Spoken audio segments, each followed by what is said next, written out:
So, the next storyteller to take the mic, when we asked him his most memorable New York City moment, he mentioned that it was truly, truly memorable, not only for him, but for many people, because he was on the subway heading to Stonewall. And this was the day, it was the summertime, and they were waiting for the results from DOMA, which was the bill, the Supreme Court bill that would legalize federal marriages.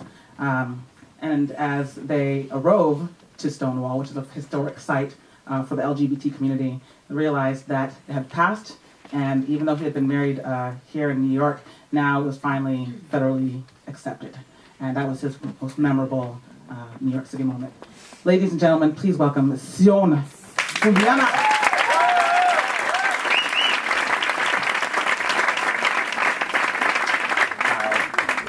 Hello? Yes.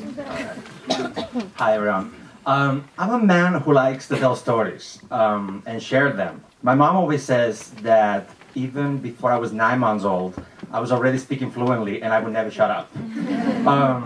So in a way, today, like, there's nothing I won't dare talk about. Like, I can talk about anything. So it makes it like ironic that it took me almost half of my life, or more than half of my life, to be able to gather the courage to tell what was the most significant story of my life to my loved ones. To be able to say those 3 little words that would free me and allow me to be the man that I am today, which were, I am gay. See, I grew up in a very, kind of like a small conservative town in the island of Mallorca in Spain. And my parents separated when I was young. And my dad was this sort of machista / womanizer of a man who wanted what was like his only male son to follow his steps and be like him. But boy, was I not like him. You know, growing up like in that environment, I would look at the kids at school and I knew somehow that I was different, that I wasn't like every other kid around. But back then I never knew what it was. I couldn't understand it or place it a name. And when I was 18, I went to Barcelona for college to study journalism. And it was once there that I started realizing that there was a gay life. There was a gay community out there. There was a lot of other people like me. And I started exploring that and trying to meet people. But deep down, I was so terrified of my family's reaction, of what could happen if they find out, if my dad finds out especially, that they could disown me, they could stop loving me, whatever. So that paralyzed me. And all those years in college, you know, like, I don't know. I mean, it led me to have like sort of a double life. And in a way, it was sad because I was studying journalism and learning like the tools to tell any kind of story that I wanted, but I couldn't tell my own. So then it's 2002, a few years later, and I'm in Cuba, and I arrived there to study filmmaking at a school they called the Island Within the Island, because it's in the middle of nowhere in the countryside, 30 miles from Havana. And once there, I started to make friends, including some gay friends at the school from Latin America, and with them I'm able to be myself for the first time 24/7 and talk about like everything.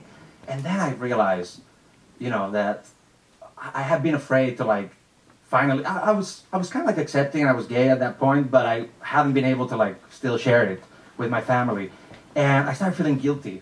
I thought, for my dear mom and my dear sister, I'm still having a mask on.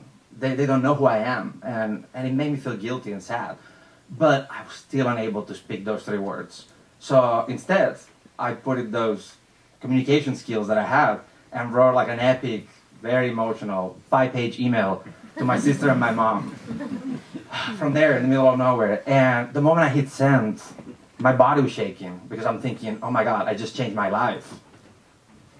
And indeed it changed. I mean, at first it was a roller coaster a little bit.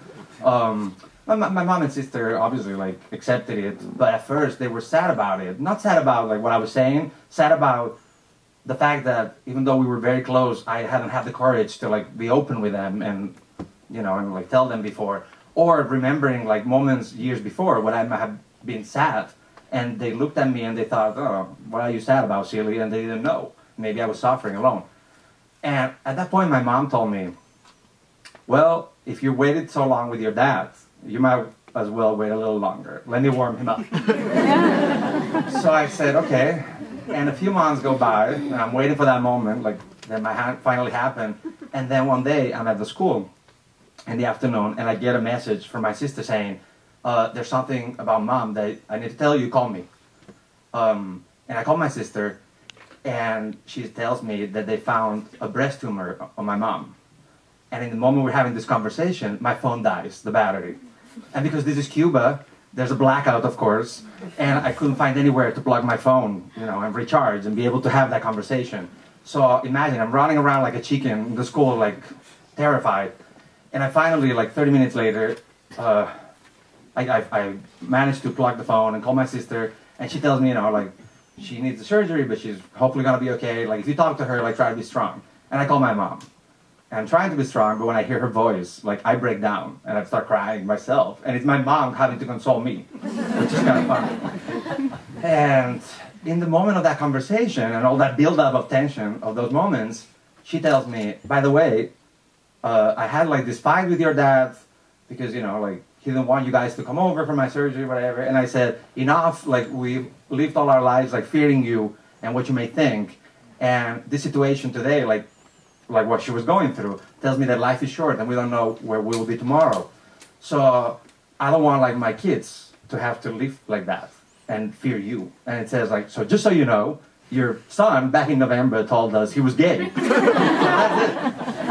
And I hear those words that have been my biggest nightmare all my life. And in that context, I was like, it doesn't matter. Like, there's something that I'm more worried about right now. That was my mom, like, possible outcome. And, like, a few weeks later, I traveled to Mallorca for my mom's surgery. It all went well, thankfully.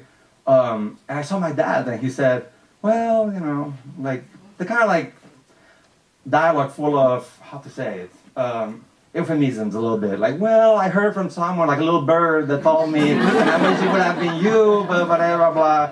And then he said, but you're my son, I'm going to support you. So, I mean, deep down, obviously, he was a womanizer. He was insane. That's another story. So he never probably was happy about it, but he learned to live with it.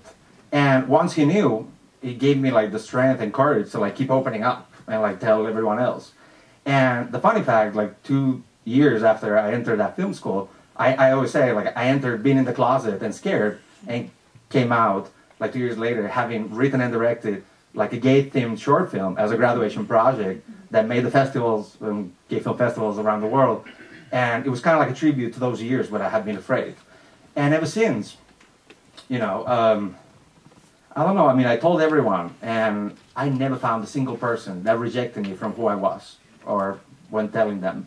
And today, like, being up here, being able to tell this openly and proud, looking at my husband here in the audience, and thinking about all that, I think, like, sometimes, like, the worst of our fears can be just in our imagination. And the stories that we have within that are more significant, that are always worth being told. Thank you so much.